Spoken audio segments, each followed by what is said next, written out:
So this is the election year 2024. We know the US is going to be contesting, its general elections. And usually what we've seen in historical patterns is the government increases its spending when it's in the election cycle. And if you mash that up with the fact that March 2024 saw a fiscal deficit of $236 billion, how do you envision the US government to, play out its cards that it has? Will it, print more money in order to, spend more and increase its government spending that it has? More towards development-oriented policies to sway the voters to themselves, and how are they likely to deal with the fiscal deficits that is accrued year on year and month on month? Well, I think in terms of monetary policy, the Federal Reserve, which is theoretically independent, but of course in reality it's not. As you say, it's part of political economy, but it's somewhat removed, shall we say, from the White House. It's somewhat independent, and their concern is that the inflation rate has not actually in the last 2 or 3 months been falling. It's been kind of stable, or maybe up just slightly. Yeah. So I think they're going to be very reluctant to be, running the printing press, that kind of thing. I think they would like to, because they would probably like to satisfy Biden, the incumbent, who will be running for president.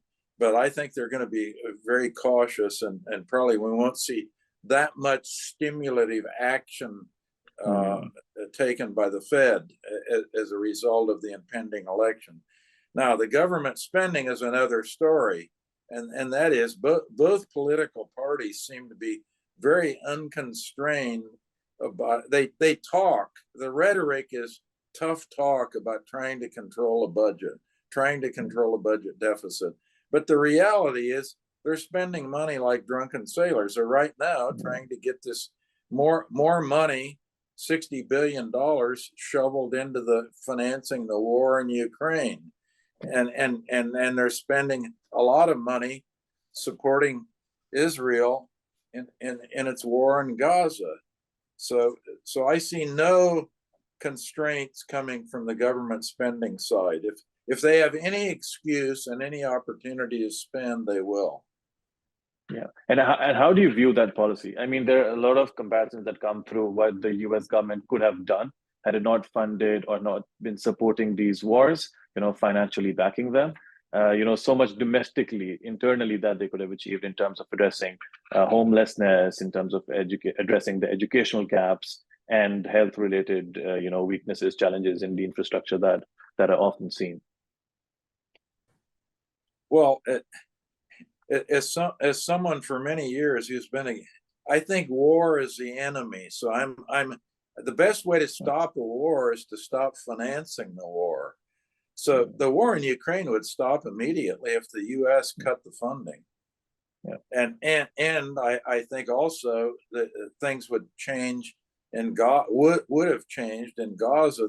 The rhetoric has been, we want this thing to stop as soon as we possibly can.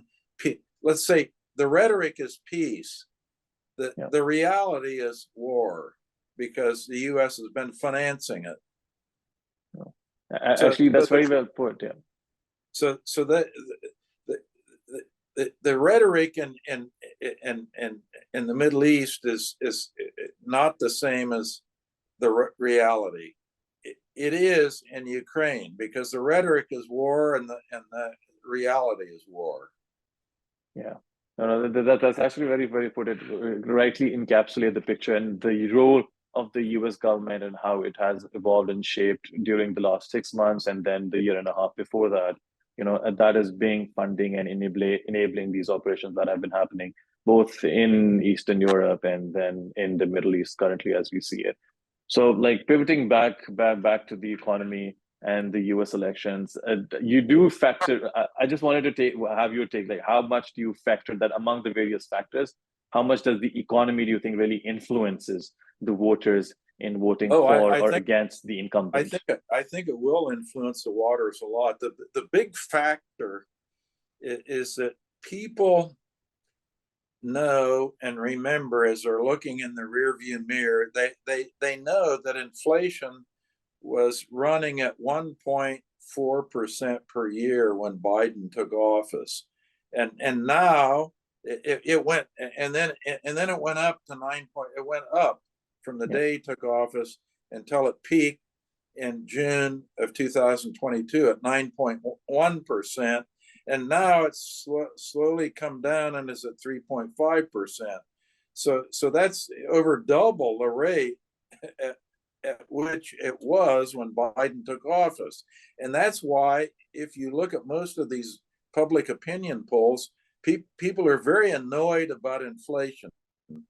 They realize that when you go to the store to buy anything, it's a lot more expensive than it was when Biden took office. So that is a big factor. The other thing that I think we're going to see in terms of action by the United States before the election will be populist things. And the populist things are like antitrust policy, like the US is looking into Apple, for example. Absolutely. And the reason there is that their philosophy is very simplistic and kind of archaic, and that is that anything big is bad.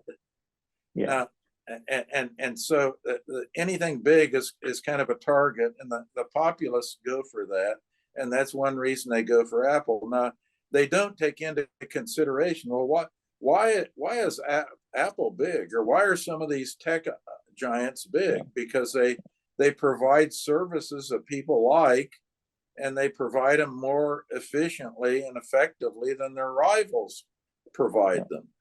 So I think there'll be antitrust continued. This is, but it will ramp up, and also protectionism. You can see this with China. China, it's a little bit like China is big and it supplies, for example, a lot of electric cars now. They're the cheapest and best electric vehicles you can buy. And now we see, both in Europe and the United States, the policy is, oh, we have to figure out, you're big and you're bad, and we have to put tariffs on you, or we have to put quotas in, and we have to keep you out. So I think we'll see more protectionist activity, and we'll see more antitrust activity going into the election, and that's mainly a populist thing. Yeah, absolutely. And that, like, if I may, I think that may be detrimental to the economy, because absolutely, absolutely. Even the IMF has come out with a recent white paper indicating that these protectionist and industrial policies of the Biden administration, in particular, are very detrimental, not only globally but to the U.S., which I thought was a fairly pointed critique of the U.S. and the Biden administration. Fairly unusual for the IMF to be that pointed, by the way.